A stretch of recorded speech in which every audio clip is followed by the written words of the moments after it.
This episode brought to you in part by Thrive Fantasy, available in the App Store, Play Store, or by visiting their website, thrivefantasy.com. Use the promo code FINADDICTS when you sign up today, and you will receive an instant $20 bonus on your first deposit of $20 or more. Sign up and hashtag prop up today. Welcome to Perfectville, your first place podcast for your second place Miami Dolphins. I am Sam Marcoux, and he's the two-time Hall of Famer. And of course, I'm talking about the good doctor himself, Mr. Christopher Cullen. Christopher, how in the hell are you, my friend? I'll never get over you calling me the Christopher, because it sounds like my dad or mom's yelling at me because I go by Chris, but I guess I go by Christopher in Perfectville too. So that is my name badge. It says it, two-time Hall of Famer, Dr. Christopher Cullen. So I'll take it. I'll just to let everybody know, it's weird if I call him Christopher, but he just admitted that he goes by Chris Butt. So Chris Butt, there you go. Go ahead. You can replay the podcast if you're wondering why I said that, because Chris said I go by Chris Butt, like he was going to transition into a new phrase, but Chris Butt. All right, Chris Butt. Don't let this become a thing. We've been gone too long. Raceling's going to just totally create a Photoshop of me and a name badge of Chris. Yeah, I just gave it to him. All right. Speaking of being gone too long, I'm going to call this man out right now because apparently we've been gone for years, Chris. Right before we started recording here, I happened to just mosey onto Twitter, which is never a good idea. And I see a tweet. I see the Perfectville Pod, at Perfectville Pod, just being called out, put on blast by a guy named Billy. His full handle is Billy5519940, which might be his phone number. I don't know. But he says, somebody call it 551-994-00. Y'all suck at podcasts. The podcasts are great, but I haven't seen a new episode in years. Where are y'all at, damn it? So as I explained to Billy on Twitter, I'm reading this shit on the air currently as you are texting us about how we aren't doing any more podcasts. We missed 1 week, Chris. I mean, look, the citizens of Perfectville should know that we're going to miss a week or two. We've missed months at a time. Granted, we haven't done that in a while. I don't want our sponsors or anybody else to get mad at us for me saying that. But we've been pretty damn consistent, and we gave you 2 episodes the week of Thanksgiving. We gave you the normal regular season episode plus the 5th annual Hatesgiving Day parade. So we're doing just fine, Chris. I don't know. Why are people mad? We spoiled them. We spoiled them rotten, Sam. We've been consistently doing episodes and being professional, and now all of a sudden we're being held to this ridiculous standard. Guys, you remember who we are here. I mean, Raceling has made a living shit talking that we haven't had a show sometimes in, like you said, 3 to 4 weeks. I think there's a time we went like in the off season where we had signed 15 free agents and had a whole different front office, and we hadn't done an episode. So I mean, we missed 7 days, guys, and it's the holidays. But yeah, sure, Billy. If you're over 12, by the way, and you're still going by Billy, fuck you. But all in all, seriously, now we just created, you talk shit and they do good. That's going to be the whole new thing. Now a fan is going to talk shit on Twitter and we're going to hop on and do a show immediately. It's like, obviously that's going to be the call. Ears are going to ring. We're like, oh no, somebody's talking shit on Twitter. Get the mic set up.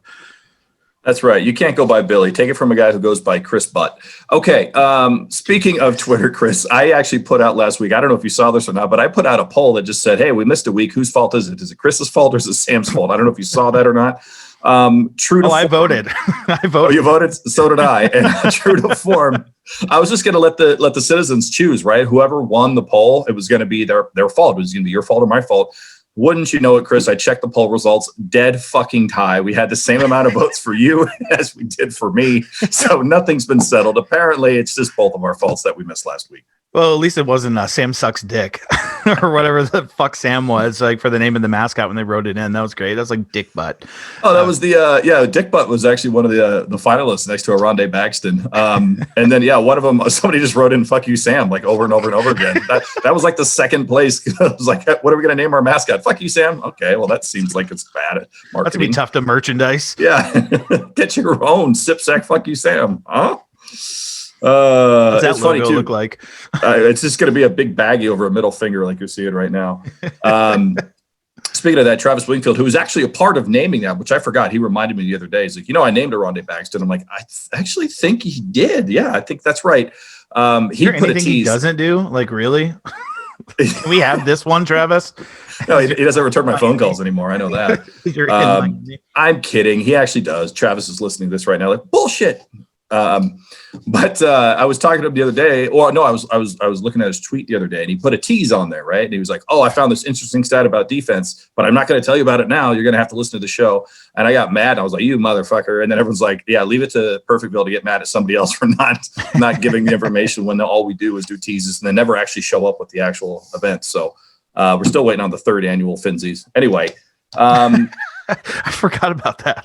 Again, about us not doing shows. Since we did miss last week, or apparently the last couple of years, based on what Billy has said, we do have an interview with Joe Valerio, former Kansas City Chief, former Ivy League offensive lineman. This guy was catching touchdown passes as an offensive lineman from Joe freaking Montana, Chris. I'm excited to talk to this guy in here. And also, he was on that 94 Chiefs team that lost with Joe Montana and Marcus Allen to Dan Marino. He was on the team where Joe Montana played his last game. Yeah, it's interesting. Like, all careers end, right? Like, Montana's last game against Marino, and historically Marino's last game is against the Jaguars and Jay Fiedler as a backup. So, like, they both have these stories to tell. And but in all seriousness, I can't wait to talk to this guy. I mean, talking about history, Sam, where you and I think probably the majority of our listener base really fell in love with NFL football was in the 90s, those teams there. And I'm sure he's got some stories to tell. I can't wait to talk to him. It's going to be exciting. We're going to talk about Joe Valerio. We're going to talk about the Chiefs. The Chiefs are coming to town, probably the best team on the planet, coming to Miami and testing the Miami Dolphins to see if, in fact, we are of playoff material. But we have to talk about what happened here, Chris. We did not record last week, but we beat the Jets. We beat them in a way that wasn't necessarily, quote unquote, convincing. I disagree with that, but we're not going to spend so much time on that. We are going to spend a little bit of time on the Bengals game here, Chris, because we beat the Bengals, but it was not pretty, at least not to start. But when you look at the game as a total and you look at the stats at the end of this game, first and foremost, the biggest stat, the Miami Dolphins won the game.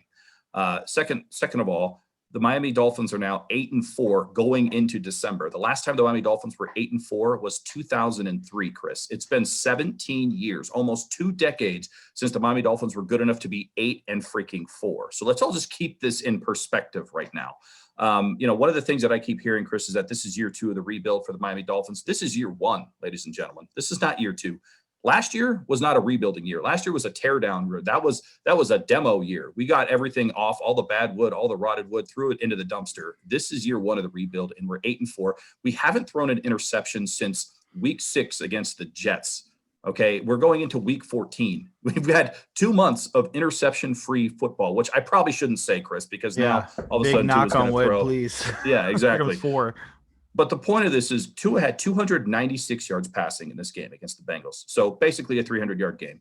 Our running game with Myles Gaskin back, he had over 90 yards rushing on the ground. He had an average of over 4 yards per carry. We only allowed 1 score to the Cincinnati Bengals, and that was basically off of busted coverage because Eric Rowe was out of the game at that point with a possible concussion. If he's in on that play, this is a shutout. The Bengals don't win a game, don't score a point in this game. And the Miami Dolphins essentially score another 20 points here. We win 19-7. Yet people wanted to bench Tua. People are saying this team is overrated. People are saying we're not ready for prime time. What am I missing, Chris? Help me out. You're not missing anything. These fans are, and I thought this on Sunday reading Twitter. You guys, I love you. I love that you listen to our show. I love that you participate on Twitter with us. And I love that you're Dolphins fans. But some of you need to shut the fuck up. Like, seriously, it is just fucking insufferable, the negativity around it. And, I'm going to call out my own brother on Sunday. Every throw Tua made, whether it was a completion or an incompletion, it was a negative, something negative was said.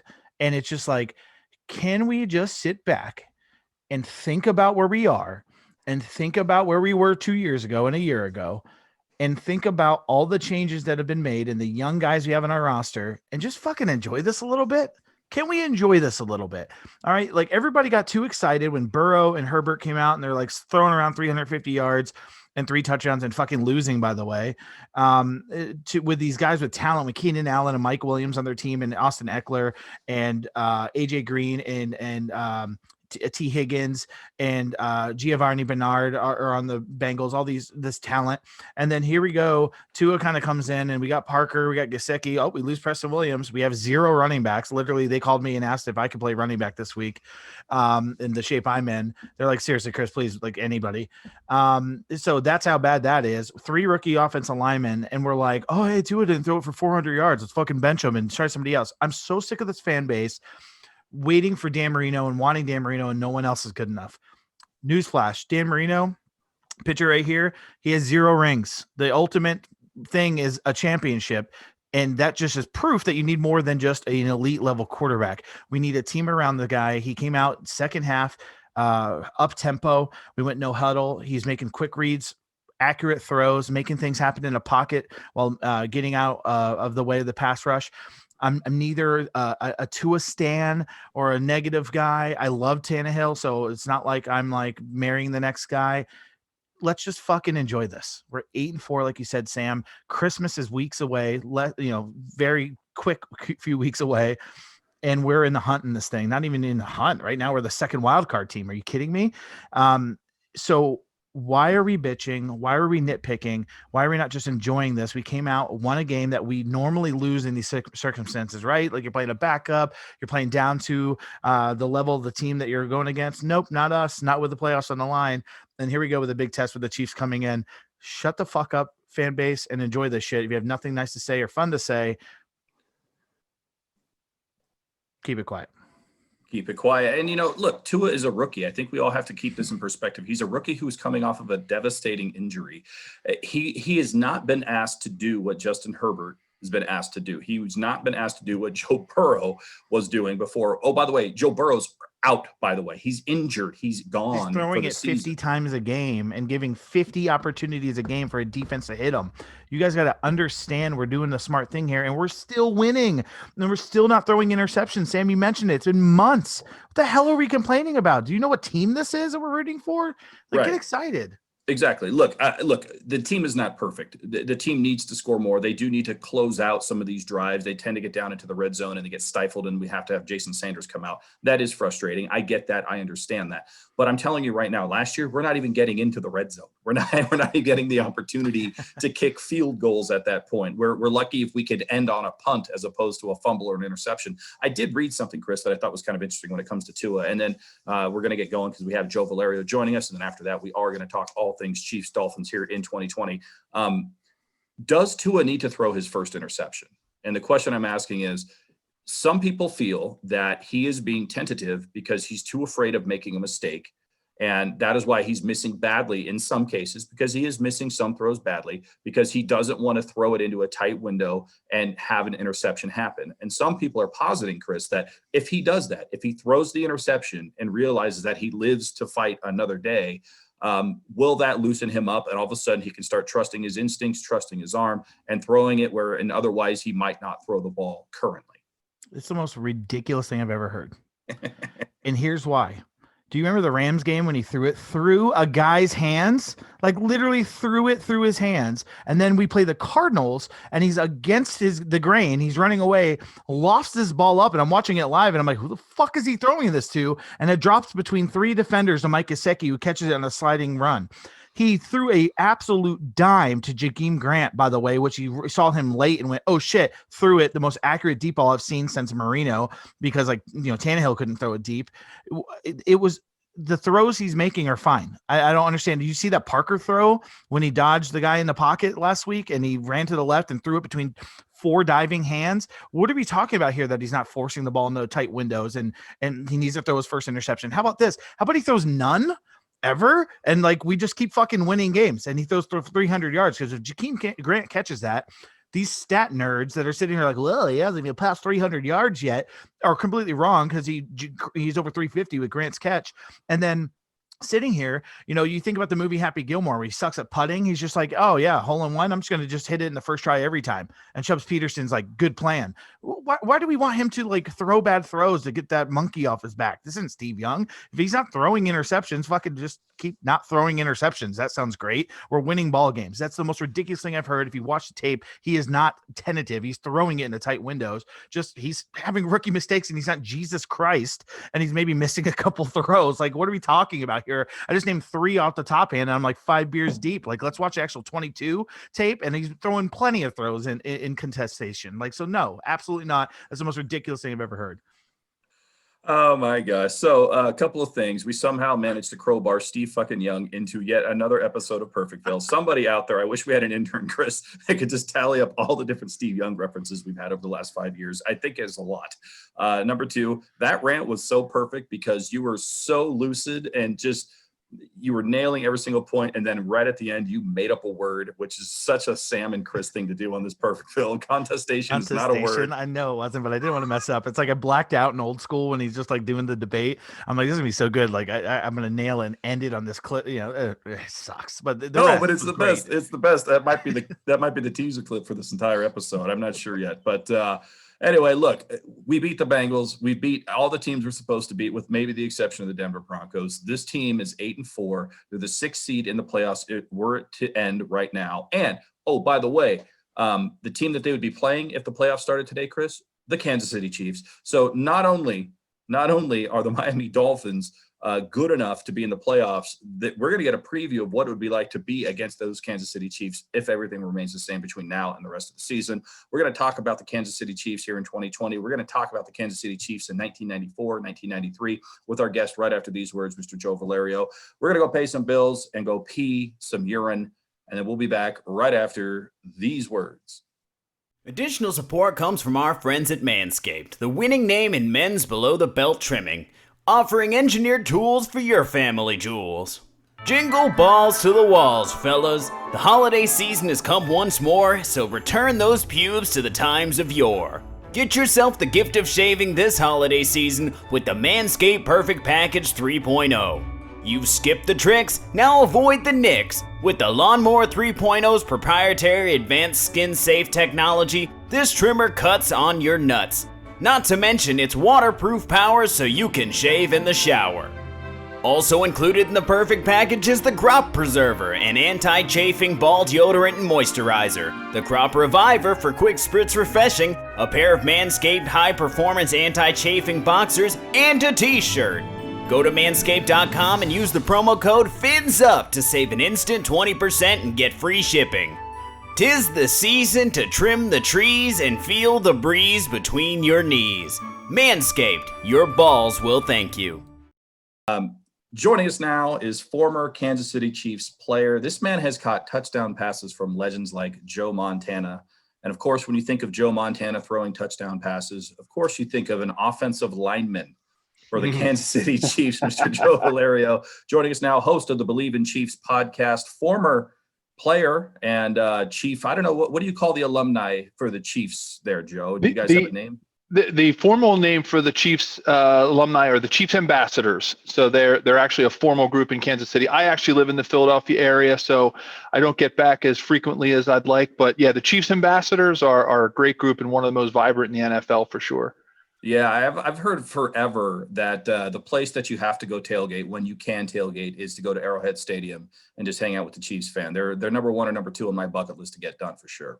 Yeah, you should definitely make a point of it, Sam. It's a fantastic place to see a game. It's a fantastic place to tailgate. They tailgated so hard there that Coach Schottenheimer used to tell us to come late to the stadium because there'd be no traffic if you came late because everybody was there like 4 hours before kickoff. So that's how crazy it used to get in the parking lot.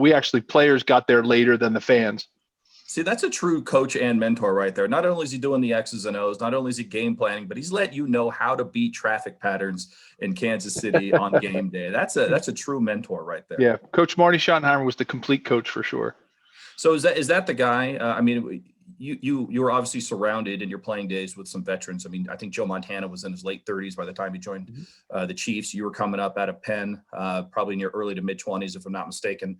But you got people like Joe Montana. You have Marcus Allen on that team. You have Marty Schottenheimer. I mean, you had just a slew of veteran coaches and players to help mentor you and everyone else around you, correct? Yeah, Sam. Coach Schottenheimer brought a big staff with him from Cleveland, right? He brought most of his staff from the Browns, and they were all very seasoned veteran coaches. And at the time when I got to Kansas City, even before Joe and Marcus got there, it was already a veteran group, especially in my group on the O-line. We had guys like Rich Baldinger, Mike Webster, right, was there at the tail end, Dave Lutz, John Alt. We had, and then they brought in this younger crew, right? Dave Zott, Tim Grunhard. I came in a year after those guys. So they were mixing the old with the young at that point. And I'm telling you, it was a great environment to come into and learn the game of football, especially coming from the Ivy League where, 6 months earlier, I'm blocking Biff McNutty from Harvard. And then, I'm going against Howie Long. Like, I needed that mentorship. I needed some of those veteran guys who played at the big schools to help pull me along. Yeah, I'm going to talk about the Ivy League football players. We're talking a little bit off the air here, and I'm fascinated by Ivy Leaguers that go into the NFL, because by the very nature that you went to an Ivy League school, you guys are smarter than the rest of us. And then I don't know about that. Well, I mean, you're catching passes from Joe Montana in the end zone here. You're making the playoffs against the Miami Dolphins back in '94. You got all kinds of smart things on your resume there. But we had a quarterback for the Miami Dolphins named Jay Fiedler. And we have a quarterback for the Miami Dolphins right now, Ryan Fitzpatrick, both Ivy League quarterbacks, and both have various degrees of success and maybe some drawbacks, right? I mean, you don't typically think of Ivy League athletes. You think of Ivy League, curing cancer and stuff like that, but or coming up with Common Core math, which I don't know if that's a good thing or a bad thing yet. Parent of young children, but is there a bond? I know you guys went to different schools than the ones I just talked about, but like that, it seems like that Ivy League. Every time I ever see somebody talk about where they went to school when they're a professional football player, and it turns out to be an Ivy League school, almost as much as like the SEC guys go, it almost seems like Ivy Leaguer. It's like you guys have a eye contact secret code. Did you guys have a special bond with all other Ivy Leaguers that made it into the NFL? We did, and we continue to this day. I mean, back then when I came out in 1991, there weren't that many. There was a handful around the league, and we actually had one in Kansas City, which was Nick Lowry, right, kicker.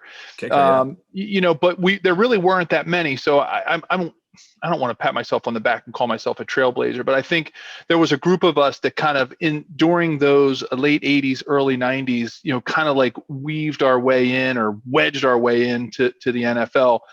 Just based on the fact that, you can go to any school and make it in the NFL if you think, if you work hard at it and you try to do all the right things. The problem with the Ivy League transition is the level of competition that you play against every day. I was used to playing against some guys who were really fast, but they were undersized. I play against a guy who was really strong, but he may be a little bit less agile than a Neil Smith or a Derek Thomas or, think of those names back from the 90s, right? That I had to compete against every day, the Howie Longs.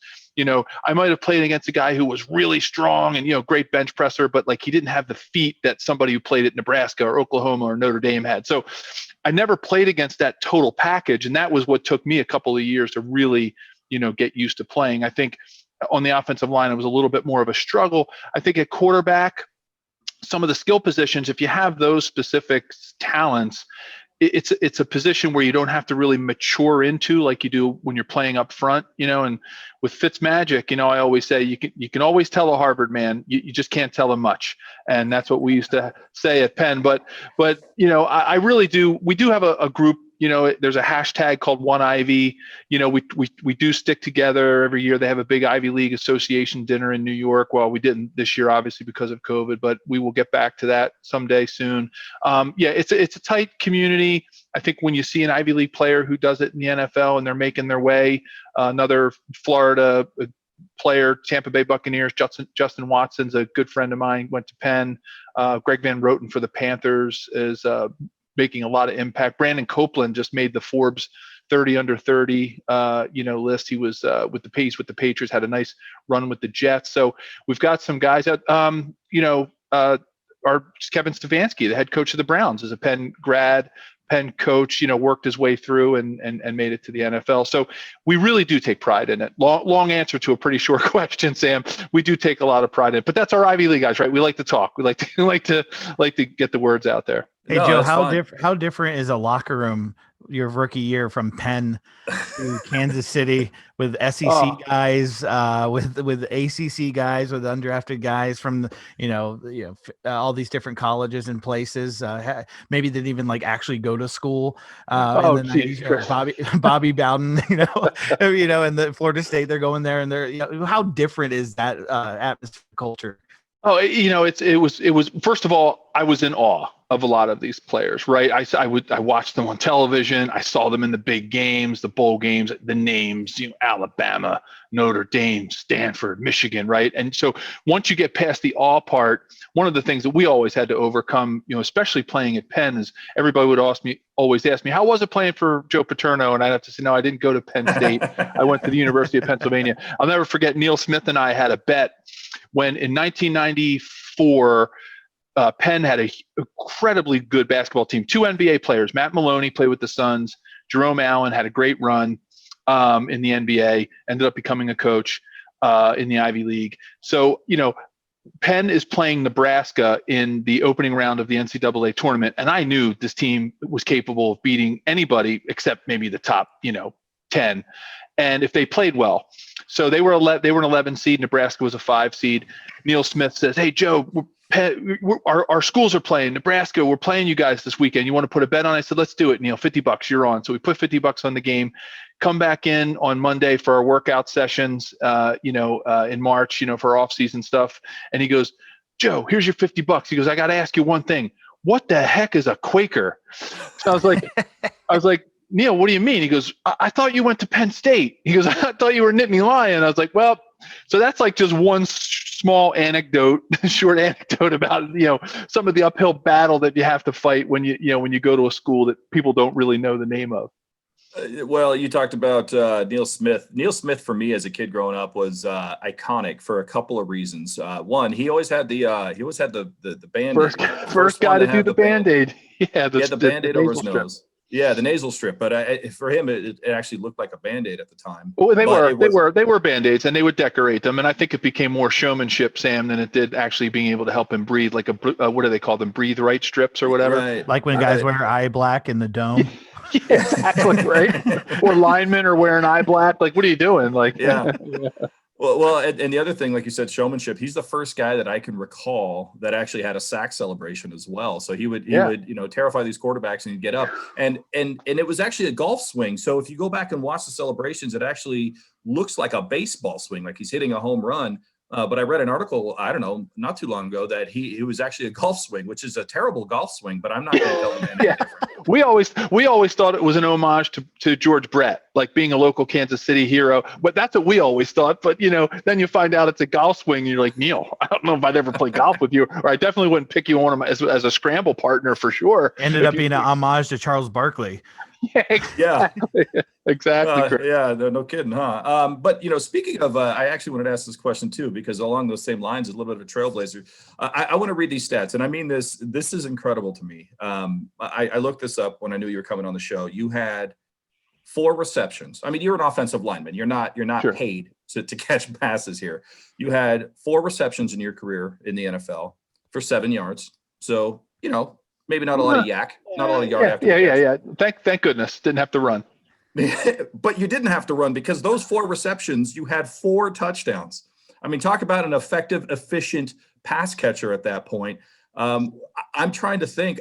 You see it a lot now. You see defensive linemen line up as a fullback. I mean, I guess Refrigerator Perry did that back in the day for the Bears. But you see a lot of offensive linemen. They do it a lot with the Patriots. I think the Chiefs do it now. But I don't recall people doing that back in the early 90s. Were you one of the first offensive linemen that was becoming like a tackle eligible, catching balls from none other than greats like Joe Montana? I always like to think that I was Chris Carter before Chris Carter, right? I only scored touchdowns. And I only had 193 to go to catch Jerry Rice. I mean, I play another 40, 50 years, I probably catch Jerry Rice. But no, in all seriousness, it was a blast. It was a dream come true. I lived every lineman's dream. I mean, it was something that was sort of taking off at that point. I mean, when we were in practice one day and Joe Montana was trying to basically, to keep the story short, was trying to make me look foolish. And we had this one play where I would go into the end zone on goal line because I was always the tank tight end that would come in. Because when you move to the West Coast offense, you don't have a lot of big tight ends. Right. So you need some bulk to come in on the goal line, or short yardage, 3rd and short, or down on the goal line or whatever. And so I would come in as the tank tight end. But we had this one silly play where I would go out in the middle of the end zone and I would be a screen basically and have 2 guys cross behind me, right? One day we're at practice and Joe Montana's pumping the ball and he's looking at me because he was so much fun to be around. I mean, this guy was amazing, right? Here's a guy that had done it all, 4 Super Bowl rings, 3-time MVP, on and on. Hours I could talk about his accolades, and here he is pumping the ball, looking at me, and I'm like, whoa, JJ's open over there, Keith's open, no, and he fires this thing at me, and I stuck my hands up basically in self-defense, Sam and Chris, and I caught the damn thing. And Paul Hackett, our offense coordinator, comes running over. He goes, "Oh my God, you're going to score a touchdown this year!" And I say, "Wow, this West Coast offense really opens things up if big guys like me are scoring." So he says, "No, you remember Guy McIntyre?" I said, "Of course, everybody knows Guy McIntyre, right? From the Niners." He goes, "You remember we ran that play?" And I'm like, "Yeah, but I never thought." He goes, "Joe, we're doing it." And then it just kind of like became a rolling ball at Razorblades, and we just kept trying it and putting it in different situations. And Joe, the thing about Joe Montana is, he never made me feel like I was not a tight end or a wide receiver. And I was a wide receiver. But like he basically made me feel confident. He got in the huddle, called the play like I was Jerry Rice. And that just gave me the confidence, like, all right, I don't have to really think about this. Because if he would have been like, "Hey, Joe, you got this, you're right, okay, then you start to worry, like, whoa, don't you have the – but Joe Montana, what a leader. He had confidence in every guy that was around him, and he made it happen and made me feel good about it. So I actually, towards the end of my career, I actually did start to play more and more tight end. And until I was injured, that was probably what I was going to do. I was going to switch my number and actually become a tight end for the last part of my career. But I got hurt and things went downhill from there. Well, I was going to ask you this too. Well, I'll share this story actually. So you mentioned Joe Montana and him being a leader. You and I were talking a little bit about the harrowing experience that he had recently, where he actually thwarted a kidnapper who was looking to steal one of his, I always say steal, but kidnap his, I think, granddaughter or something like that. Crazy, isn't it? It's crazy. And the dude's just out there, solving the world's problems. And it had me thinking, I grew up a Miami Dolphins fan, but I grew up in the San Francisco Bay Area, still live here to this day.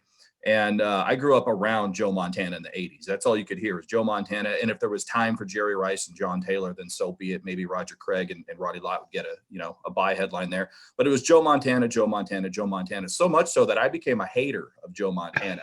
I couldn't stand it because I'm like, why aren't we talking about Dan Marino? We should be talking about Dan Marino. And my mom grew up a big Niners fan, and Joe Montana was doing some sort of appearance or signing at some car dealership or something along those lines. And she's like, "Come on, we're going to go meet Joe Montana." I'm like, "I don't want to meet Joe Montana." I was probably like 6.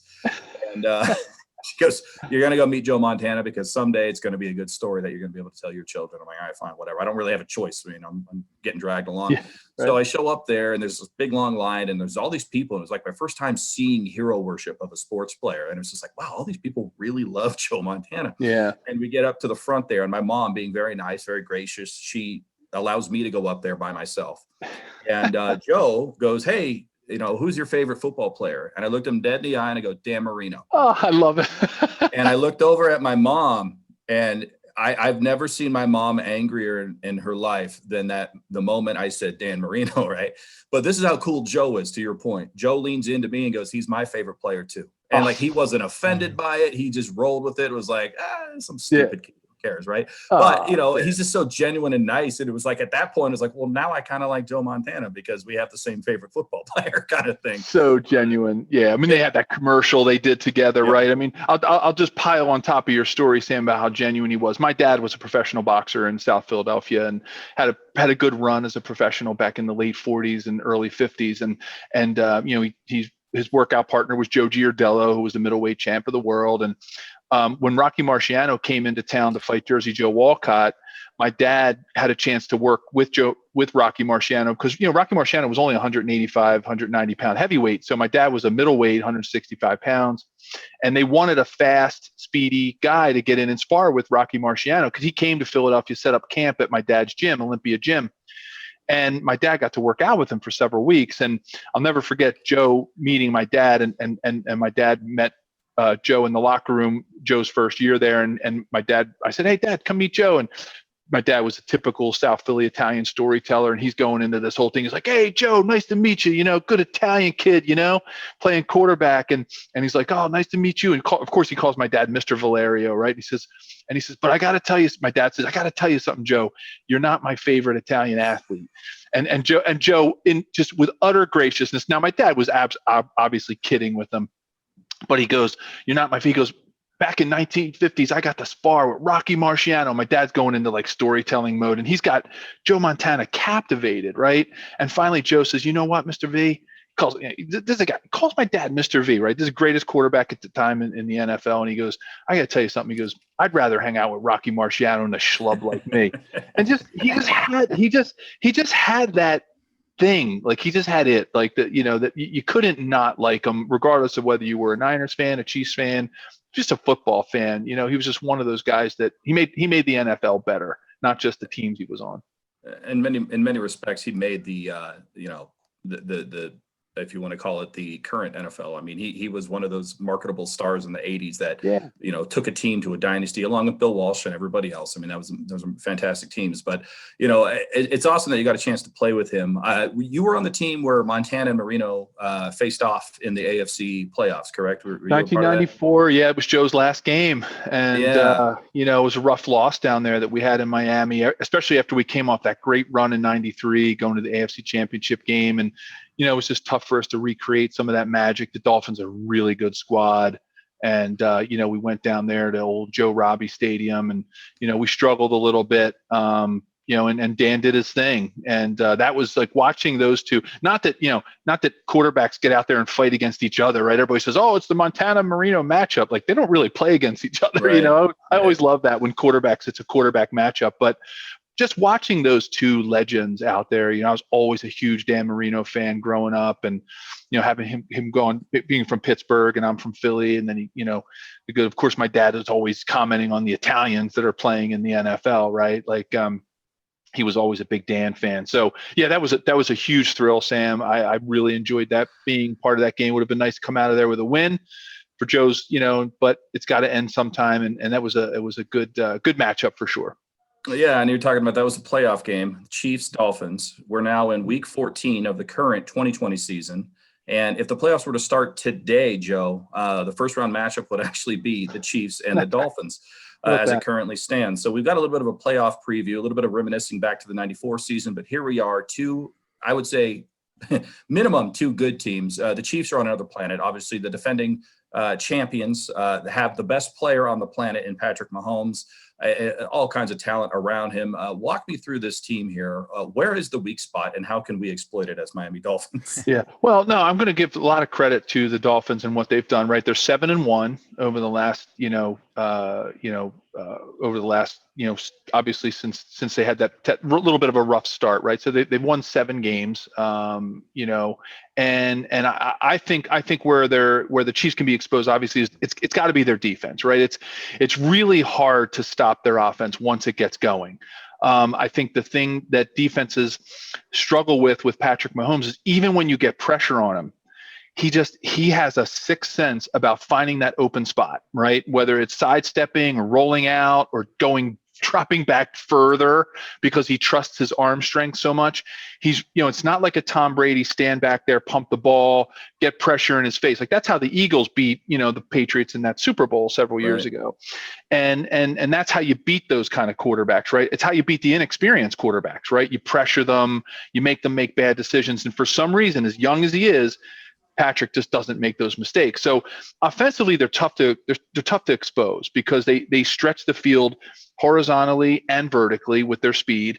They've got Travis Kelce. If you're doing a basketball analogy, he's an unbelievable post player, right? You post him up and he just sets the whole stage for the whole defense, and he can catch. So, now they got this running game thing going with Clyde Edwards-Helaire and Le'Veon. So I don't need to tell you or your fans about their offense. Their defense is where, you gotta puncture them, right? You gotta attack the corners. If you can run the ball, you gotta run the ball against them and see how far that can take you so they can open up some play action or some RPO stuff. And, that's really where I think defenses or offenses have to expose. And then you have to keep pace with their offense at the same time. If you can do that, you can hang in there like the Raiders did and like the Broncos did, right? I mean, teams are hanging with the Chiefs because of a little bit of their weakness on defense. Well, Joe, sorry, I didn't mean to jump in there. No, please. They actually came out, and if you watch the Dolphins-Bengals game last week, we started off the first half very, very slow. It just was a bad start against a bad team, and then they came out in the second half and went up tempo and went no huddle. But the problem is with that against the Chiefs, a little bit different against Brandon Allen and these guys in the Bengals, is that means you're letting Pat get back on the field pretty quick if we're scoring quick. So tell me a little bit, especially as an offense, how you got to manage sometimes with those guys like Peyton Manning with Aaron Rodgers. The best way to stop them is to keep them with the hat on the sideline. So like, is up tempo important because we get somebody like Tua, who's a rookie, an opportunity to just kind of first read, get rid of it and be quick.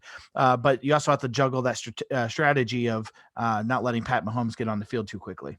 Chris, I think that's fantastic analysis, and you obviously have done your homework on watching an offense like this Chiefs offense, and you're absolutely right. Your best defense is a good offense, and I think it comes down to the ground game, controlling the clock, and just giving them less options. Giving them less opportunities, I should say, giving them fewer opportunities to get out on the field because, the Chiefs don't score in every possession, but they score in a lot of them.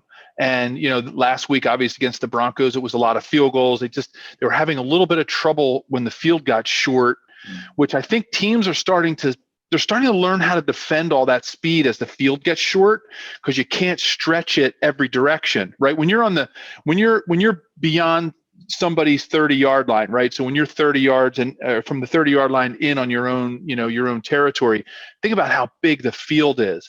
The shorter the field gets, it's been harder and harder for this Chiefs team to really expand everything and get people open, even with all that speed they have, because the lack of space negates a lot of the speed. That's why you see Travis Kelce he's so impressive down in the red zone. So I think you're absolutely right. I think they have to get a good combination of attacking the Chiefs defense, but without giving the ball up too soon or too fast to let Patrick have too many opportunities. Because you give him too many, he's going to capitalize and he's going to get his momentum going. And it does take this offense a little bit of time to get going. If you watch them over time, the trends are, they're more of a late second quarter, third quarter, early fourth quarter team. So, they have a little bit of trouble at the beginning. So the longer you can delay that we'll call it the warm-up period of this offense, I think you have a better shot of hanging with them the way that the Raiders have and the Broncos have and other teams that have beaten them or taken them to the wire. And just, and of course you see teams that have a Derrick Henry, or if you can just mash them and really keep them off the field, then you really you're into something if you have that going for you. That'd be great if we had that option, but I don't even know if the Miami Dolphins have physical running backs anymore. Yeah. I mean, everybody's injured or out, and even the ones that we had were getting like 2.5 yards per carry. So this game really is strength on strength, and if you want to call it the Chiefs' defense a weakness on weakness. Our offense is not where our defense is. Our defense is pretty damn good in terms of points against, but you're going up against a juggernaut there, and you're kind of unique to be able to answer this question, I think, because you played with Joe Montana, you played against Dan Marino, the John Elways, the Jim Kellys, or that era of quarterback. You've seen people like Tom Brady. Is Patrick Mahomes? It's not a fair question to say is he the greatest ever at this point because it's too young in his career. But what is his ceiling? I'll ask it that way. Does he get up there? Does he have the potential to be the greatest to ever play this game? I think he does, Sam, and I'm not just being a homer because I do the Chiefs podcast with BLEAV in Sports and everything. I'm just not being a homer, but I really do think his only ceiling is probably injury, right? At this point, I think if he, obviously, knock on wood, if he can stay healthy, I think that there is no ceiling for him, and I think the reason why, and look, you named some unbelievable quarterbacks, right? And where you saw the transition from the Kellys, the Elways, the Marinos, and the Montanas. Montana was the beginning, I think, of the Patrick Mahomes. They actually, if you go back and watch some films of Joe Montana early in his career in San Francisco, granted, he's not as big and as strong as Patrick, and maybe not as physical, but he had some of those gifted feet, that footwork that he could do and get in and out of the pocket and find those open gaps, even when there was a big rush. And I think Aaron Rodgers was the next iteration of that, and you've seen some quarterbacks who've had that. Brady always reminds me of more of the Marino, Elway, kind of sort of type of quarterback. Jim Kelly, stand back there, big dude, big pad, sit back, take the hit if it comes, and be physical with it. So I think what Patrick has is, and a lot of people don't realize this, I think at least, he is a quarterback who can do all of those things with the running. He's not like a gifted athlete that they threw in at quarterback because he can throw a little bit. To me, Patrick Mahomes is a drop back, pure quarterback who happens to have some extra skills that other quarterbacks don't have. And I think if you look at it a little bit that way, it might flip the lens as you go out and watch him. Like if somebody hears that comment and watches him this week, you'll say, yeah, he's like a quarterback. I mean, I guess Lamar Jackson's probably one of the people that I would think of that's the reverse. He's a gifted, tremendously gifted athlete who is fleet of foot, could be a running back in the NFL. Come on. I mean, the guy absolutely could be a running back in the NFL in any system, but he plays quarterback because he has some of those skills to make him be able to see the field and throw the ball, where I think Patrick is almost the inverse of that. I don't know if that makes sense, Sam and Chris, but that's how I see Patrick. And that's why I think he doesn't have a real glass ceiling, because he's really a quarterback. And so he's gonna keep building those skills as he goes on, and he's not gonna be one of those guys that runs out of juice because he ran the ball 30 times in a game or something like that. I mean, that's my take on it. Well, I think to your point, Joe, kind of, if I can aid you there at the end there, like in Madden, you can take the bar and lower their rating. And if you did like speed on Lamar Jackson, I think what you're saying is, and agility, he's not starting in the NFL as a pocket passer. Those things there are what also add to his throwing ability to make him great. And I think what's exciting for Dolphins fans, to flip it back to our side, is I see Tua more on that side too, a Russell Wilson type, a Pat Mahomes type. That's a quarterback that has light on his feet. Last week at the Bengals, perfect example. Free rusher comes up the middle at middle linebacker. Tua doesn't even take his eyes off the receiver downfield, just sidesteps one little thing and bumps up into the pocket and makes the throw after rolling to the left. And those are things that are just instinctual that you cannot coach. And that's something with his accuracy and his ability, I think we're excited about. Not saying he's going to be the next Patrick Mahomes at all, but he's more of that type of quarterback that's going to help you with his footwork as well as his throwing ability. Chris, spot on. I think I love that analogy too with the Madden when you move the dial, because that's exactly, you summed it up. It took me 10 minutes to say it, and you said it in 3 sentences, but perfect, Chris. I think that's spot on, and I really like Tua. I really like watching him play. I love watching him play in college. I'm really enjoying watching what he's doing now with the Dolphins, and I think he's got a super bright future. And I think this Dolphins team, they put some more weapons around him.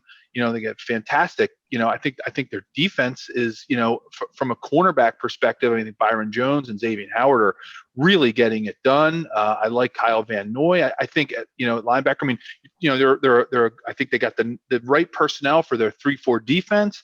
I really like this team, and I think they're just I think they're a couple of pieces away from being that next team that you're talking about with, when you think about the Steelers right now and the Chiefs. I really do. I'm really excited about where the Dolphins are going, and I think they have a super bright future. Yeah, I appreciate you saying that, because that's how we feel as well. I mean, everyone always says this is year 2 of the rebuild, and I kind of take umbrage with that. I think it's actually year 1 of our rebuild. Last year was the teardown. You can't call it a rebuild when you're tearing everything down and throwing in the garbage. This is year 1. So the fact that they're at 8-4 going into December, basically controlling their own destiny into the playoffs, whether they get there or not, we'll see. But the fact that they're doing that in year one of the rebuild is exciting because I think they're doing it the right way. I mean, you look at the Chiefs' trajectory from the time they got Patrick Mahomes to now, or at least really last year, because you guys won the Super Bowl last year, you could see it coming together. You could see they got the talent. They've got the right coach, obviously.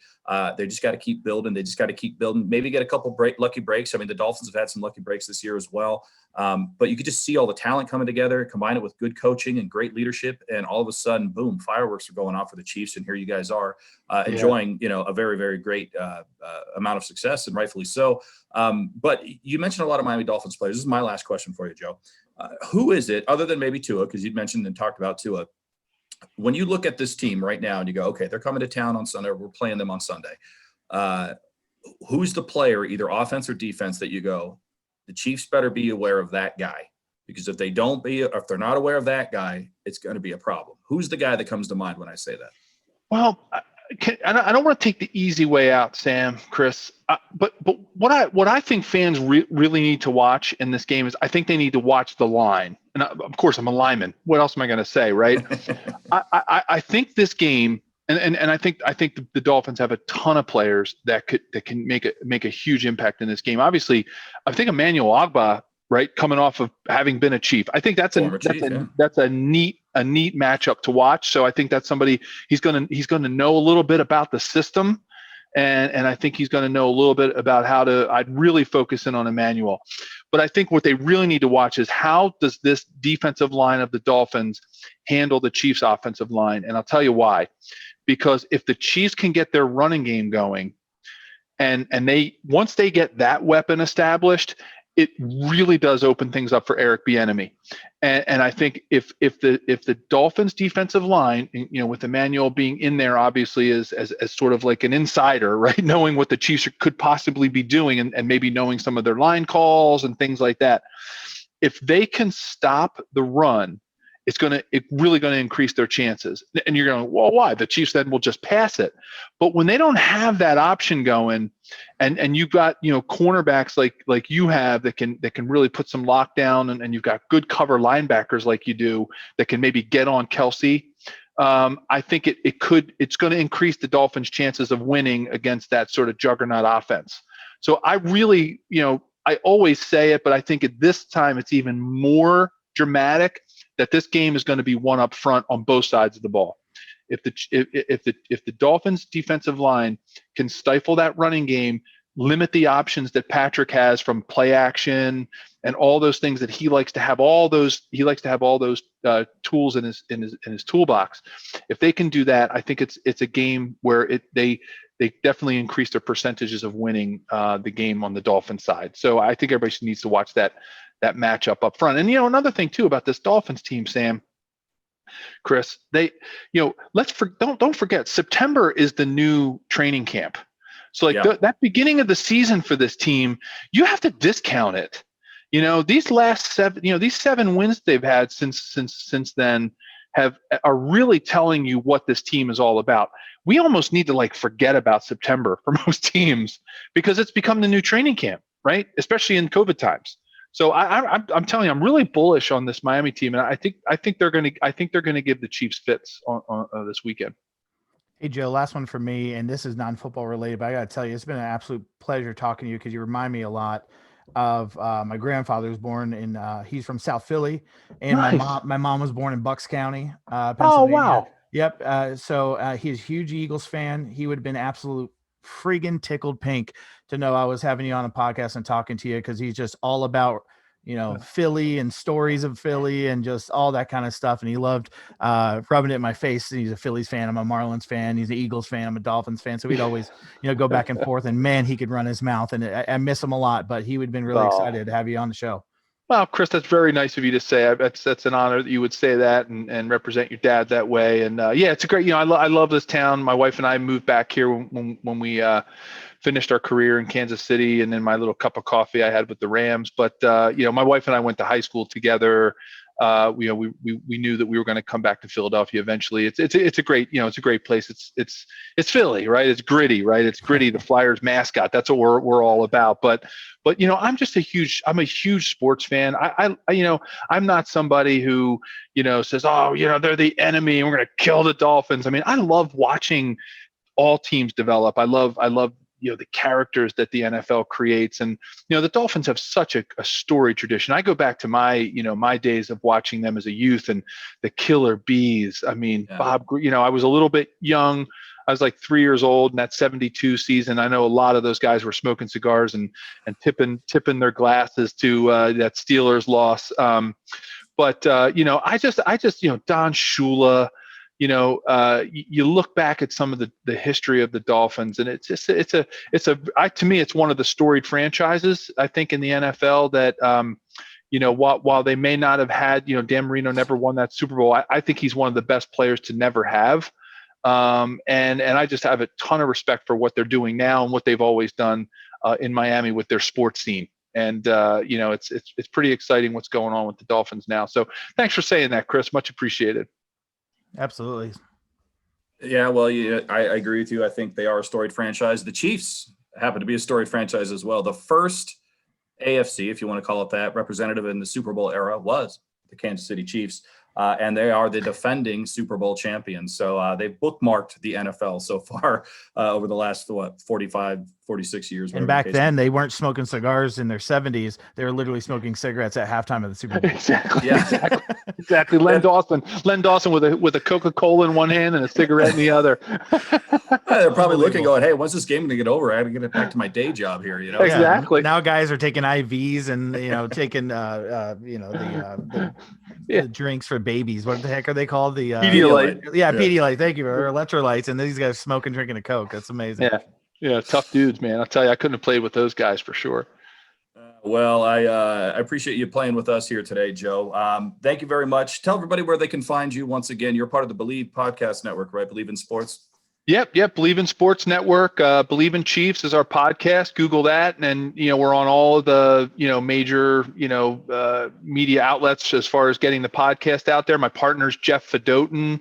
He writes for Forbes. He's a fantastic guy. Lives in Chicago. Grew up in Kansas City. We've been doing this with BLEAV in Chiefs and on the BLEAV Network. So yeah, check us out at Joe Valerio 73 on Twitter. Get some posts out there every once in a while. So yeah, just it's been a real pleasure, Sam and Chris. Thank you for having me on and chatting it up a little bit. I think this is going to be a great game this weekend. I'm excited to watch it, and to see how it all plays out. And love to join you guys again anytime. Talk Miami, talk Chiefs, talk football, talk South Philly boxing, whatever you guys want to talk. Be happy to join you. And maybe we're talking again during the week of playoffs when the Miami Dolphins and the Chiefs have a rematch.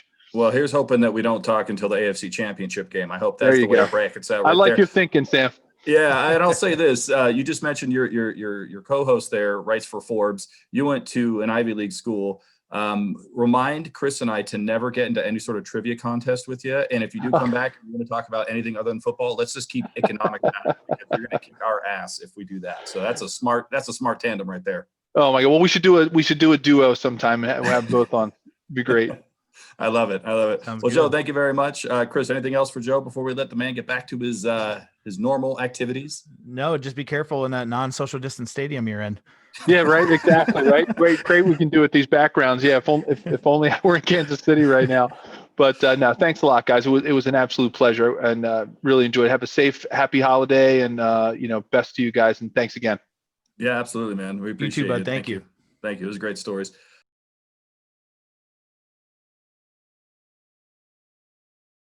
All right. Special thanks to Joe Valerio once again. The nicest mean guy ever, Chris. He was an offensive lineman. He got paid to hit other big men for a living and just one of the nicest guys we've ever had on this Town of Perfectville podcast. I told him he reminded me of my grandfather. And like, seriously, I didn't want to say like my grandfather, but seriously, like the guy was, Philly guy, like him telling stories just reminded me of my childhood. It's very nostalgic. I was sitting here at some points, like literally like hands down, like just listening to him talk, because he reminded me his enunciations, the way he said things. What a great dude. Like, I hope we have him on the show and we go on his show again, because man, that was a blast talking to him.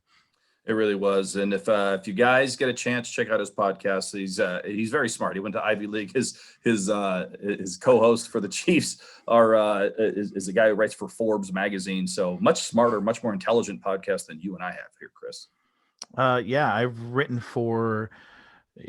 never written for anything. I've written 4 Bs. Like, I've written the letter B 4 times, which is kind of like Forbes in a way. But we don't make good decisions, and sometimes we make it more difficult on ourselves here, Chris, because we're stupid, like we just talked about. And sometimes the Miami Dolphins mirror us and make stupid decisions as well. They have to go against the Kansas City Chiefs this weekend, which is no easy task whatsoever, for all the reasons that we know. We'll get into Patrick Mahomes, Tyreek Hill, everybody on that team, Travis Kelce.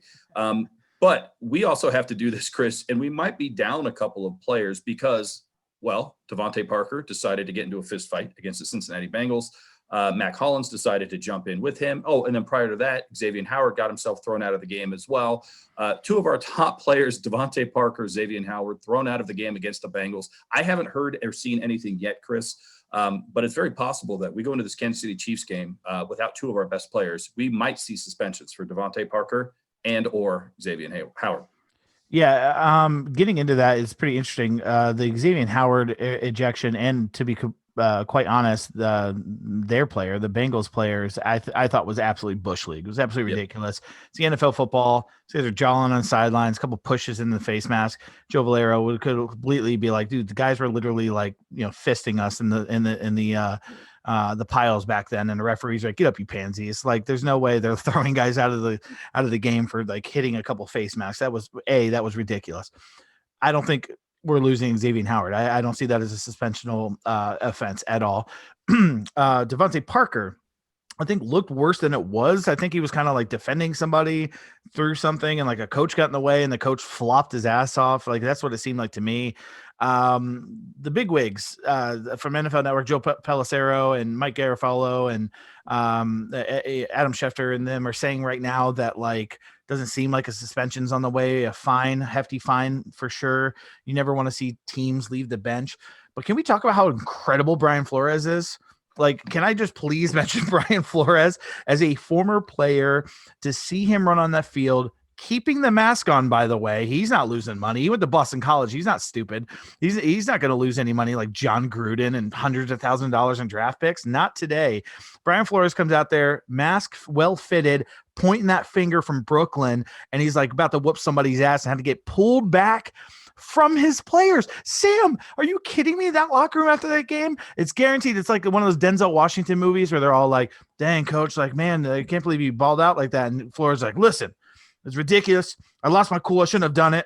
And then he pauses and he's like, but that was really fucking cool, wasn't it? And they go, yeah, and like go crazy. Like, that was Brian Flores, man. I watched him do that, and me and my brother were going nuts. As a player, you freaking live and die for a guy like Brian Flores. That whole fight thing, the brotherhood, Jakeem Grant coming and dapping up Parker and Hollins for getting his back, man. That was just some baller ass shit. And it's cool to see guys coming out in the field and having this commotion, and we're on like the good side of it. Like, even like non-fans of the Bengals and Dolphins were like, oh, fucking Dolphins were in the right there. That motherfucker blew Grant up twice, illegal hits, and they came to defend him. And if you play team sports, that's what you do. That's exactly what you do. You defend your brother. Yeah, I don't think Adam Gase in the same scenario is walking off the sidelines. He probably doesn't even look up to see what the hell is happening. He'd just be designing the next play that's going to go for a pick six the other way. That was really cool to see Brian Flores come out there. I've loved every single meme that came out, people putting wrestling music behind him as he's walking down, all that fun shit. The best thing I saw on Twitter was from Tabor Pepper, former long snapper Tabor Pepper. He's now with the 49ers, who said he wasn't going to get into his time with the Miami Dolphins, but he will say this: Brian Flores will always pop the trunk for any of his players. And I never heard that phrase before. I'm not sure I know exactly what it means, but it sounds cool as hell. And I agree with Tabor Pepper. Coach Flores is not going to let shit happen with his players. He can kick his own players' ass. He doesn't need the other team to go and kick their ass for them. And I think that's what happened at halftime, Chris, because when you look at that game, we did not look great in the first half. They came out in the second half. They made all kinds of adjustments, which this team is not known for, right? They're not known for making second half adjustments. They usually come out, punch the team in the mouth, and then coast to the finish line. They did the exact opposite in that game against the Bengals. That fight is going to galvanize this team further. But in the short term, if we do see any suspensions come down for Devontae Parker, that's just going to make this game against these Kansas City Chiefs, the defending, reigning Super Bowl champion Kansas City Chiefs, who are 10-1, 11-1, whatever they are right now, that much more difficult. How do you see this one playing out, Chris? How do we beat those Kansas City Chiefs? Joe Valerio told us a little bit about that during the interview of what we need to do. But what he's telling us we need to do, which is to have a good running game, we don't have that. So what's our next option, Chris? How do we beat the Kansas City Chiefs? Well, I guess we just chalk this one up and hope we can come back and get the Patriots, because if that's what it takes, the running game, yikes. So you asked me two questions. You said, how do I see this playing out and how do we beat them? So I'll start with the second question because that's a little bit more fun. We beat them by getting pressure on Patrick Mahomes. If you ever watch Kansas City Chiefs games, he's normally just in the backfield for what seems like an ungodly amount of time, letting these unbelievable literal cheetahs at wide receiver get time to get open in space on their second and third read. And he's hitting them deep for touchdowns and they're scoring in a second.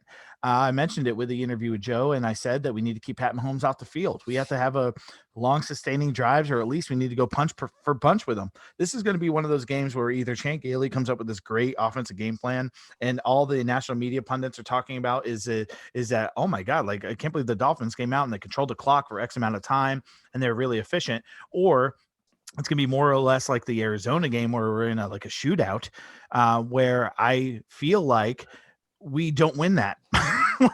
like, I mean, completely honest, like we win that Arizona game in a shootout. Kyler Murray's good, but he's not Patrick Mahomes, and their tight end might be good. Don't even know his name. He's not Travis Kelce, and they don't have Tyreek Hill, and they don't have Sammy Watkins, and they don't have Hardman. They don't have these guys. I mean, like they don't have Le'Veon Bell. If Le'Veon Bell's the seventh guy I mentioned on your offense, you might be stacked. I don't know how they can even afford to pay all of these guys. Meanwhile, honey badgers on the defensive side of the ball with all these different guys. It's just unbelievable the amount of talent that the Kansas City Chiefs have on their roster. I think this game is going to be made up of, we need to get pass rush on Pat Mahomes. If we don't, it's over. We have to sack him. We have to make him uncomfortable. And we have to read his second and third options. And hopefully, Jones and Xavier Howard are earning their money this game and covering these guys. But, man, it's going to take everybody. Like Brian Flores said, can I have 14 guys on defense? Because this is going to be tough to do. And I just don't know if we had the offense to match them punch for punch. I do see us probably losing a closer than we think game, but one where I don't think the Chiefs are sweating too much throughout. No, look, this is like a perfect scenario for the Kansas City Chiefs because the Miami Dolphins defense is really, really good. But the Kansas City Chiefs offense is great. Phenomenal. And I think that's really going to be the difference. And their defense is underrated. I know Joe said that's where you have to attack them, is their weakness is on defense. But that defense for the Chiefs is actually quite underrated, in my opinion. It just gets overshadowed by the fact that offense is really, really good. And as you said, if Le'Veon Bell is the seventh guy that you mentioned when you talk about offensive weapons, you're either stacked in the offensive side or you're an Adam Gase offense. That's it. Those are the two scenarios if Le'Veon Bell is number 7 on that list. But I don't know how we're going to win this game. My daughter predicted that we were going to win 55-50. So she sees this thing going the way of the shootout. I don't know if it's going to be quite that large of a game, but I do think it will be a little bit closer. Maybe not even in the score, Chris. I mean, I could see us losing by 2 scores in this game, but I do think when you look at the game, like the eyeball test, you go, we weren't that far off. We just missed a tackle, or we just, we got to Patrick Mahomes. Emmanuel Ogbah got his arms around him, but he slipped out and ended up throwing a bomb to Tyreek Hill or something along those lines. I think it's going to be a game of inches that ultimately is going to be miles apart. We're going to see the difference between a good team that's up and coming and a great team that's at its peak right here. I have us losing this game, Chris. I don't think it's going to be quite the shootout. I don't think it's going to be a blowout, but I could see this game starting to get a little bit away from us, especially if we lose somebody like a Devontae Parker. I don't think we will, but in case we do, that just puts our offense even more behind the 8 ball. I'm going to go with 31-21. I think it's a 10-point spread here. They're going to get to the 30s, which is a high offensive output for the Kansas City Chiefs. We're going to get into, the mid 20s here, or I guess, early 20s here, low 20s. Jesus Christ. I didn't go to an Ivy League school like Joe did. But I see us losing this game 31-21. I think they just have too much firepower. We're just not at the level of the Kansas City Chiefs this weekend. I hope the Miami Dolphins prove me wrong. It's funny. I was going to change I was shaking my head. Only you see this because you only see the person talking, and you probably saw me in a thumbnail shaking my head because I was thinking, man, should I change my answer? Because like my score, no, I'm going to go with the score I had coming into this. And unfortunately, and of course, we've been doing this a long time, Sam, my score was 30-20. So I picked them winning 30-20. Again, they're going to have, some touchdowns. I think one thing that we have going for us that will be the turning point possibly that we can take advantage of is special teams. If we can get a blocked punt, if we can return a kick for a touchdown, if we can return a punt for a touchdown, this team's going to be coming out feeling disrespected. I hope, the Bengals came out and they just tried to fucking sucker punch your ass and you had to go out there and fight. It's the same thing now game wise. They're saying all the right things in the interviews. Pat Mahomes is just like, hey guys, they're really good players. And, Andy Reid's like, I sent them barbecue. Thanks for the game last year against the Patriots. And they're being super nice, very patriotic the way they're doing that against us, by the way. And, but I can see the team, the players in the locker room. No one's giving us a chance. We're complete underdogs. We're at home, by the way. And we have 3 really tough must-win games after this when we're being counted out against the Chiefs, where we're playing at home against the Patriots, at Vegas, at Bills. So it's like, if you don't win this or at least keep it close with some momentum for those 3 games, that might be all she wrote. We need to come out hot. We need to come out firing. We need to take advantage of having a good amount of fans, decent amount of fans on our side. And I think, Sam, absolutely we have to start hot, but it's going to take some special teams help and a ball bouncing one way or another for us to pull this off. 30-20, I think. I see the Chiefs winning. And I hope I'm wrong. Chris has it as a low-scoring affair at 30-20. I have it as a blowout, shootout, 31-21. It's funny how those scores, they're the same spread and only a point apart difference, but one sounds like a low-scoring affair and one sounds like, oh, that's going to be a fun, exciting fireworks type of game. I think you're right. I think in order for the Miami Dolphins to win this, you're going to have Jakeem Grant do his best Tyreek Hill impression. Everyone keeps saying the poor man's Tyreek Hill, then he's going to go out there and have to prove it. I think this is the type of game where Jakeem Grant does step up, literally step up onto some sort of stepping stool and jump up and catch the ball that he dropped like last week that landed in his hands. You didn't talk shit about him. That's your fault. I'm blaming you. Well, we haven't had a show in years because Billy, by the way, shout out to Casey Brock, who responded to Billy's tweet with, hi, my name is first name bunch of numbers, which is hilarious. Billy 559. Hey, normally those are like Russian bots. Like what is Bill? We have Russian bots listening to Perfectville. This is crazy. I'll take any listeners we can. I don't know if you know this, Chris, but I think we're huge in like Peru or something. I got some email that said that like in South America, we're like in the top 50 sports podcasts ever. I'm like, they only have 50 sports podcasts. That's the only explanation. Anyway, I think we're going to lose this game, but I think if we are going to win this game, I think you hit it on the head. It's got to be special teams or, Emmanuel Ogbah comes back and gets revenge and somehow does a strip sack and we pick it up and scoop and score. It's going to have to be a team effort, but special teams, defense, and a little bit of offense sprinkled in there. If we are to be successful against these juggernaut Kansas City, you know what? I'm not even mad. I'm not even mad that the Kansas City Chiefs are this good. They're a fun team to watch, and we don't really have anything at stake. We helped them win the Super Bowl last year. Joe was even telling us that off air. He's like, man, I didn't even mention what Ryan Fitzpatrick did for the Kansas City Chiefs last year. He essentially gave the Miami Dolphins and Ryan Fitzpatrick credit for the Kansas City Chiefs being able to win the Super Bowl last year, Chris. And we're happy to take that credit. So I don't hate the Chiefs. I kind of want them to come in here, do their business, and get the fuck out, so we don't have to see them again until maybe the playoffs. But I don't see us winning this game. Sorry, citizens. There's just so much firepower. It's unbelievable. Like you talk about how like excited we were about like the receivers on our team. We're like, hey, Parker and Preston Williams, am I right? And they're like, what? Like we have Sammy Watkins, Tyreek Hill, Hardman, and you're like, who's Hardman? And then you look at the stats, you're like, Jesus Christ. And it's like, oh, by the way, Le'Veon Bell and Hilaire, and then God, what's his name again? Oh yeah, Travis Kelce, the greatest fucking tight end I've ever seen, as well. And then who's throwing him the ball? Pat Mahomes. You're like, again, how do you afford to pay all these guys? I don't know how they do it, but guys, we're in for a treat. I mean, like, honestly, this is like when, like, back in the day, like Notre Dame came to town and you're like, oh, they have all these number one picks and shit. Like, the fucking Chiefs are coming. They won the Super Bowl. They have literally lost one game all season. And it was against a division rival, and they acted like they won the fucking Super Bowl. They literally drove around the stadium, like, excited. That's how big of a deal it is to beat this team. So for anybody that's going to be like, Sam and Chris, here we go again, or like not picking this, come on, guys. Like, we're 8-4, we're excited. It's time to be. But the Chiefs are a whole nother monster. If we can just keep it close, have a competitive game, and use that as momentum and confidence building for the last 3 games to close out the season, I think that's what Flores needs to aim for. I just love the fact that we started this entire podcast with Chris Butt telling everybody, calm down. We're 8-4. You don't need to hit the panic button. And then we're ending the show with, we're absolutely getting stomped by the Chiefs. So I told everybody to shut the fuck up. And then I'm like, we suck. Only I can say that. We don't suck. Yeah, that's right. Only Chris Butt can say that. Chris, this has been a long episode. I know you got things to do. I've got things to do. Anything else you'd like to say before we get out of here? No, that's it.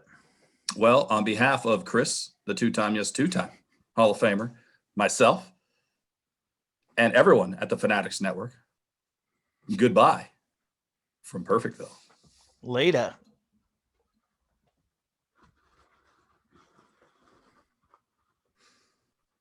That's supposed to be a cape, but it's not working out too well. Okay, well, every week, I'm like, that's the weirdest thing he's ever done. And then he comes back and he tops it. You can't be a 2-time Hall of Famer without being creative, my man. Congratulations to the 1972 Miami Dolphins, still the only team in the town of Perfectville. Wouldn't you know it, Chris, the team that actually continues to allow the Miami Dolphins to be the only perfect season is the Washington football team, the team that we beat in the Super Bowl of that year to be the only perfect team. Congratulations to Larry Zonka, Don Shula, Miami Dolphins, and thank you very much to the Washington football team, formerly known as the Washington Redskins. We can say their name this week, Chris, because they did us a good solid favor. Well, and it's actually funny that it's against a team that everybody calls the team of the 70s, the Steelers, when they discount the team that went to 3 straight Super Bowls, won 2, and was perfect during that same decade. So it's actually phenomenally ironic that it's against the Steelers that lose to literally a quarterback with one leg. And they lose handedly not handedly, but to the Washington football team. And the Dolphins are perfect again, because Sam, I did not want to change names of the podcast. No, I didn't want to have to welcome the Steelers in, like Steelers fans into co-hosting this podcast at all. I agree with you. The other thing, somebody else found this, and I thought it was just terribly coincidental. The Washington football team, the team that has literally no name, helped secure the perfect season for the no-name defense team of the 1972 Miami Dolphins. So a lot of parallels there. Thank you very much, Dan Snyder and company. Pittsburgh Steelers, fuck you. Haha. You don't win. And that's it. Fuck you. Fuck you, Juju Smith-Schuster, unless you come play with us. You're going to play with us next year, then it won't be fuck you, Juju Smith-Schuster. Fuck you, Minka Fitzpatrick. That's right, Minka Fitzpatrick. Fuck you, Minka, with a stupid girl named Minka. Minka come back? Bitch Mac. Minka bitch Patrick. Fuck you, TJ Watt. We got Charles Harris instead. Bad Roethlisberger. What'd you do? Win 3 Super Bowls? Pfft, lame. You're fat. Dumbass. Our quarterback isn't fat and tall. Why don't you go crash a motorcycle again, nerd? Marquise Pouncey. You're the better of the Pounceys, but fuck you, man. I'm like Googling Pittsburgh Steelers names right now. I get Chase Claypool. Your name sounds dumb. I don't know. I don't know anything else about the Steelers. Bud Dupree, you sound like a Owen Wilson movie. Remember Yumi and Dupree? Took me the processing power on this outdated computer model was trying to figure it out. Yes, UB Dupree. Well done. Well done. I love how you're like, the fuck's that even mean? I'm like, clearly Dupree's in a movie. Why would I think? Why would I other else say that? Again, this was a mistake. Words. This was a mistake. Less than a minute. Here we are 3 minutes. Like less than a minute, and then here we are. It's fucking Friday, and we're still, That's right. Hit my dog. Poor Thor. Sorry, buddy. I missed the camera. I missed Joe Valero. I'm dying. I'm dead. You're going to get a new co-host next week because I'm dead now. Oh.